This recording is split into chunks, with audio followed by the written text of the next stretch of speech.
¿Tiene razón Bernanke en que la recesión terminará este año en Estados Unidos o se equivoca y esto va para largo? Y una pregunta más, ¿por qué cada economista nos cuenta una cosa diferente? Caballeros, buenas noches. José Carlos Díez, economista jefe de Intermoney, Fernando Eguidazu, vicepresidente del Círculo de Empresarios. Es imposible que haya un diagnóstico, no digo ni siquiera único, sino al menos parecido, de lo que, no de lo que está pasando, que eso es más fácil de ver, sino de lo que va a pasar en el futuro cercano.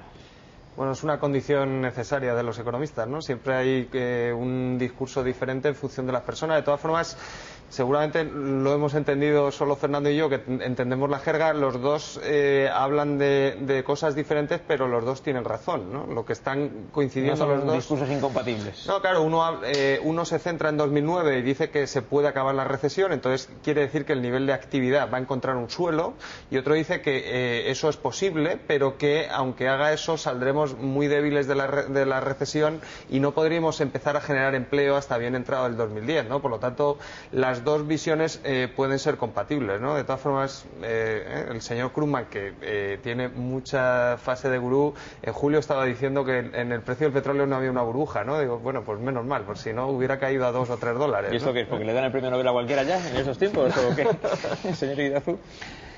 No, lo que pasa es que la economía no es una ciencia exacta, es una ciencia social.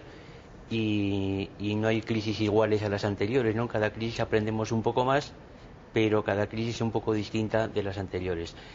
Volviendo a lo que decía Krugman, y yo coincido con lo que decía Carlos hace un momento, una cosa es que la economía toque fondo y que empecemos a crecer, digo el mundo, no España, pues en tasas del 1%, y otra cosa es que ese 1% sea suficiente para crear empleo. Yendo al caso de España, que es el que nos interesa a todos, evidentemente, el que la economía mundial se recupere es una condición necesaria, pero no es una condición suficiente. Y eso que Krugman creo que lo ha dejado bastante claro, ¿no? Y bueno, pues de las crisis no se sale sin hacer nada, ¿no? Ni las economías tocan fondo y rebotan, eso lo hacen las pelotas, no las economías, ¿no? Lo cual significa que si no hacemos nada y esperamos a que la recuperación internacional nos permita crecer, pues no saldremos de la crisis, hay que tomar medidas. ¿Debemos entender de sus palabras que no se está haciendo nada o que no se está haciendo lo suficiente? Bueno, se han hecho algunas cosas muy positivas, otras no tan positivas, pero no se están haciendo las grandes reformas que la economía española necesita. José Carlos, ¿su punto de vista sobre esto? Yo creo que coincidimos, ¿no? Se están haciendo cosas en lo que es intentar a corto plazo, ¿no? Suavizar o minimizar los efectos de la recesión. Tiene un componente internacional importante. Hemos usado la política fiscal, hemos usado la política monetaria. En lo que es en la cuestión de reformas, que siempre queda así como muy vago, hay medidas que hay que tomar en educación, hay medidas, bueno, Fernando sabe mucho más de esto, que deberíamos empezar a activar y que no tanto para evitar la recesión, que no lo va a conseguir, sí para que en el momento que la economía española se estabilice esté en las mejores condiciones para aprovechar un ciclo expansivo. Siempre tienes que hacer reformas. Se trata de tener a la economía lo más fuerte posible y preparada para aprovechar, ¿no? el viento cuando venga favorable a nivel internacional. La sensación que se da de las palabras de Bernanke es que él debe pensar que en Estados Unidos sí se han adoptado las decisiones necesarias para que se produzca ese efecto que él dice que se puede producir, que es que a final de este año haya terminado la recesión técnicamente y a partir de ahí empieza a crecer la economía. ¿Está en lo cierto, Bernanke? Bueno, yo no soy quien para opinar sobre Bernanke, ¿no? Sabe bastante más que yo de la economía americana. Creo que han hecho algo muy importante, y eso también lo hemos hecho bien, creo yo, en España, que es transmitir el mensaje de que el sistema financiero se va a mantener y se va a proteger a cualquier precio. Esa es una de las grandes lecciones que hemos aprendido de la Gran Depresión, ¿no? Que el sistema financiero no puede caer. La segunda es que se va a exprimir todas las posibilidades de la política monetaria y fiscal. Y luego, ahí es donde termina la parte americana y donde empieza la nuestra. La economía americana es una economía muy flexible y la nuestra no. Entonces, el problema que tiene la economía española es que haciendo los deberes de los americanos todavía nos queda nuestra parte. Y la caída de la construcción lo que significa es que el futuro modelo español ya no podrá sustentarse en una construcción que suponía 800.000 viviendas al año, que es el doble de lo que necesita el país, un 13% de empleo, cuando la media europea es el 6, el 7 y pico, y otros sectores tienen que tomar el relevo.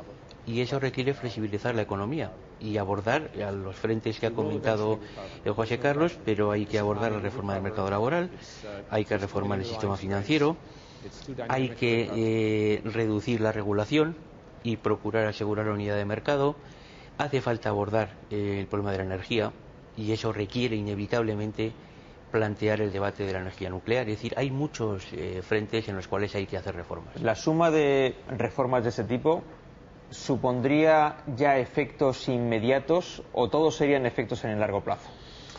Son efectos a largo plazo, pero duraderos. Se verán a lo largo del próximo ciclo cuando empecemos. Claro, ¿no? lo digo porque mucha gente estará diciendo, bueno, pero empecemos por resolver el problema de que cada mes estamos perdiendo 150.000 empleos. Yo entiendo la situación, ¿no? El señor Krugman dice que la situación es aterradora y eso es la realidad, ¿no? Lo vemos con los datos, la destrucción de empleo, la situación es muy complicada.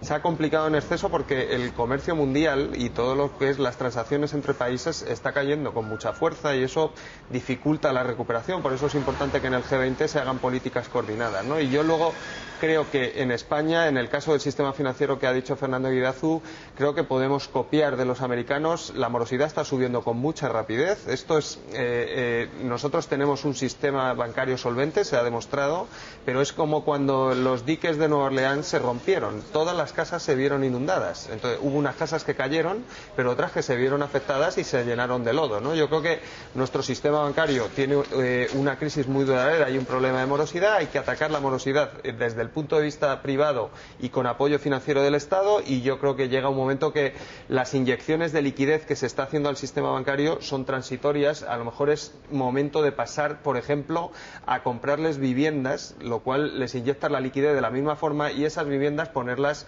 en alquiler con opción a compra para jóvenes, o medidas un poco más heterodoxas que ayuden a los bancos a aliviar su nivel de tensión que están soportando, ¿no? Se ha hablado aquí de la ya casi inminente cumbre del G20 en Londres a primeros de abril.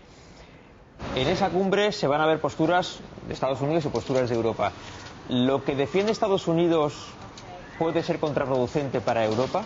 ¿O lo que defiende Europa y Estados Unidos debe ser lo mismo porque lo que funciona en un sitio tiene que funcionar en el otro? Cada país es distinto y cada país tiene problemas distintos, ¿no? Lo que pasa es que al final las recetas de macroeconomía son bastante parecidas. Lo que está insistiendo mucho el presidente norteamericano Obama es en que Europa tiene que hacer un esfuerzo en materia de estímulos fiscales mayor del que está haciendo. Y lo que dicen los europeos es que el esfuerzo que han hecho en materia fiscal ya es de por sí muy grande, ¿no? Y en el caso de España no es que sea grande, es que nos hemos pasado, ¿no? Yo creo que hemos hecho el mayor esfuerzo fiscal de toda la OCDE, ¿no? Otra cosa es si estaba orientado en la buena dirección o no.